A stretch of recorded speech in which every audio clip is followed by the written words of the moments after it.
পেঙেৰী উচ্চ মাধ্যমিক বিদ্যালয়ত মুকলি বিহু পেঙেৰী উচ্চ মাধ্যমিক বিদ্যালয়ত আজি দিনজোৰা কাৰ্যসূচীৰে মুকলি বিহুৰ আয়োজন কৰা হয়। মুকলি বিহু বন্তি প্ৰজ্বলন কৰে পেঙেৰী উচ্চ মাধ্যমিক বিদ্যালয়ৰ প্ৰধান শিক্ষক চল বাহাদুৰ প্ৰধানে। আমন্ত্ৰিত অতিথি হিচাপে উপস্থিত থাকে প্ৰাক্তন প্ৰধান শিক্ষক ক্ৰমে অনিল বৰগোহাঁই, বিনয় সোণোৱাল, তৃপ্তি গগৈ কোঁৱৰ, উপাৰণী বৰগোহাঁইৰ লগতে উচ্চ মাধ্যমিক বিদ্যালয়ৰ শিক্ষক শিক্ষয়িত্ৰী আৰু ছাত্ৰ ছাত্ৰীসকলৰ উপৰিও পেঙেৰী অঞ্চলৰ ৰাইজ। পেঙেৰীৰ পৰা প্ৰমোদীয় ৰিপৰ্ট আছাম টাইমছ। আপুনি আপোনাৰ সন্তানৰ নামভৰ্তি কৰিলেনে? অপেক্ষা কিহৰ?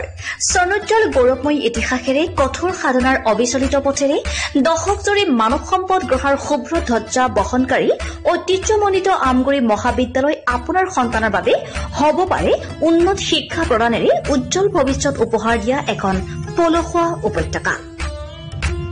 মহাবিদ্যালয়খনে উচ্চতৰ মাধ্যমিক চূড়ান্ত পৰীক্ষাত অসমৰ ভিতৰতে দ্বিতীয় আৰু সপ্তম স্থান দখল কৰি দুবাৰকৈ অঞ্চলটোলৈ গৌৰৱ কঢ়িয়াই আনিছে।